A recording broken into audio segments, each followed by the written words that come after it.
সোমবার দিনে অথবা রাতে একটি নাম পাঠ করুন, আপনার মনের আশার সাথে সাথে পূরণ হয়ে যাবে। যা চাইবেন আল্লাহ রাব্বুল আলামিন আপনাকে তাই দান করবেন। প্রিয় ভাই বোনেরা, সোমবার দিন কিন্তু অত্যন্ত দামি এবং গুরুত্বপূর্ণ।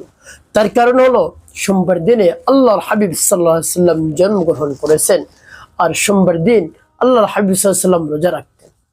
তার জন্মদিন পালন করতেন, প্রত্যেক সোমবার দিন রোজা রাখতেন। তাকে জিজ্ঞেস করা হলে বলতেন যে আমার জন্মদিন চলে আসছে, অর্থাৎ সোমবার দিন জন্মগ্রহণ করেছি, আবার সোমবার দিন চলে আসছে, এই জন্য আমি এই রোজা রাখি। তো প্রিয় ভাই বোনেরা, আল্লাহ হাবিব সাল্লাল্লাহু আলাইহি সাল্লাম দেখিয়ে দিয়েছেন কিভাবে জন্মদিন পালন করতে হবে। আমরা তো বছরে একবার জন্মদিন পালন করি। আল্লাহ হাবিব সাল্লাল্লাহু আলাইহি সাল্লাম প্রত্যেক সপ্তাহে জন্মদিন পালন করতেন। কি করে? তিনি রোজা রাখতেন, নামাজ আদায় করতেন, কোরআন তিলাওয়াত করতেন, যত ভালো কাজ রয়েছে সেই ভালো কাজ করতেন।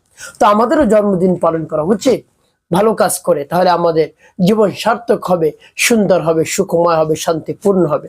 তাই সোমবার দিন আপনি একটি নাম পাঠ করুন, মনের আশা পূরণ হয়ে যাবে। প্রিয় ভাই বোনেরা, নামটি পাঠ করলে আল্লাহ রাব্বুল আলামিন খুশি হয়ে যান। তাকে যদি ডাকতে পারেন তাহলে খুশি হয়ে যান। আল্লাহ রাব্বুল আলামিন বলেন, ডাকার সাথে সাথে আমি তোমার ডাকে সাড়া দেই, যা চাও সব কিছুই তোমাকে দান করি। কেন আল্লাহ রাব্বুল আলামিন দান করেন? সবকিছুই তার কাছে রয়েছে, আর সকল শক্তির উৎস আল্লাহ রাব্বুল আলামিন, অন্য কেউ নাই। তাই আল্লাহ রাব্বুল আলামিনের কাছে চাওয়া মাত্রই আপনি সব কিছু পেয়ে যাবেন, কোনো কিছুর অভাব আপনার হবে না। প্রিয় ভাই বোনেরা, সেই নামটি কখন কিভাবে পাঠ করবেন বলে দিচ্ছি।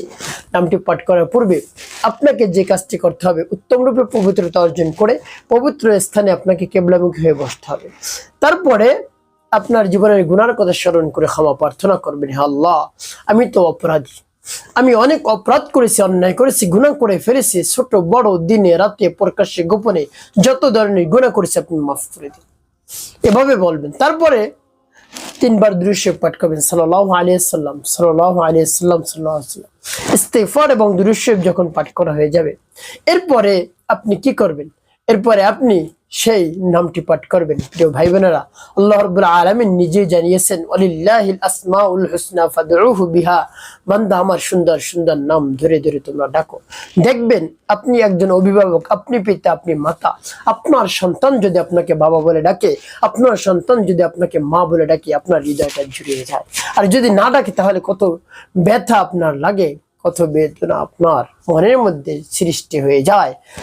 যার সন্তান ডাকে না মা বাবা বলে, সে বুঝতে পারে, আর কেউ বুঝতে পারবে না। এই জন্য আপনি আল্লাহর বান্দা, আমি আল্লাহর বান্দা। আল্লাহ রাব্বুল আলামিন নিজে বলেছেন, বান্দা তুমি আমাকে ডাকো, তাহলে আমি অত্যন্ত খুশি হয়ে যাই। আমার সুন্দর সুন্দর নাম ধরে ধরে তোমরা ডাকো। আল্লাহ রাব্বুল আলামিন নিজে জানিয়ে দিয়েছে, ডাকলে আল্লাহ রাব্বুল আলামিন সাড়া দিবে। তাই সোমবার দিন আপনি সেই নামটি পাঠ করুন।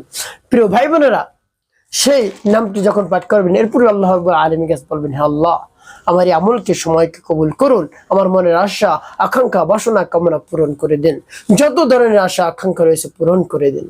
আমি অভাবগ্রস্ত, ঋণগ্রস্ত, হতাশাগ্রস্ত, সংসারে শান্তি নাই, অশান্তি আর অশান্তি, আমার সন্তান অবাধ্য, ভালোবাসার মানুষ চলে গিয়েছে, স্বামী চলে গিয়েছে, স্ত্রী চলে গিয়েছে, স্ত্রী অবাধ্য, স্বামী অবাধ্য, যত ধরনের সমস্যা রয়েছে আল্লাহ রাব্বুল আলামিনের কাছে বলবেন, দেখবেন সমস্যার সমাধান হয়ে যাবে।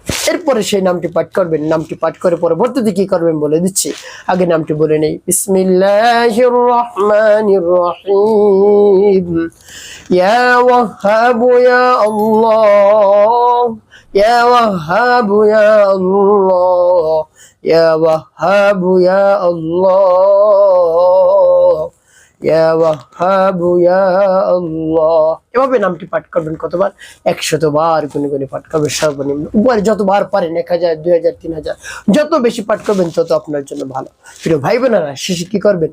3 বার দুরূদ ইব্রাহিম পাঠ করবেন। আল্লাহুম্মা সাল্লি আলা মুহাম্মাদ ওয়া আলা আলি মুহাম্মাদ কামা সাল্লাইতা আলা ইব্রাহিম وعلى آل إبراهيم إنك حميد مجيد. اللهم بارك على محمد وعلى آل محمد كما باركت على إبراهيم وعلى آل إبراهيم إنك حميد مجيد. اللهم صل على محمد وعلى آل محمد كما صليت على إبراهيم وعلى آل إبراهيم إنك حميد مجيد. اللهم بارك على محمد وعلى آل محمد كما باركت على إبراهيم وعلى آل إبراهيم إنك حميد مجيد اللهم صل على محمد وعلى آل محمد كما صليت على إبراهيم وعلى آل إبراهيم إنك حميد مجيد اللهم بارك على محمد وعلى آل محمد كما باركت على إبراهيم وعلى آل إبراهيم إنك حميد مجيد এভাবে যখন দুরূদ ইব্রাহিম পাঠ করা হয়ে যাবে তারপরে আপনি কি করবেন তারপরে আপনি আল্লাহ রাব্বুল আলামিনের সেই দরবারে ওই স্থানে বসে হাত উত্তোলন করবেন হে আল্লাহ আমার মনের আশা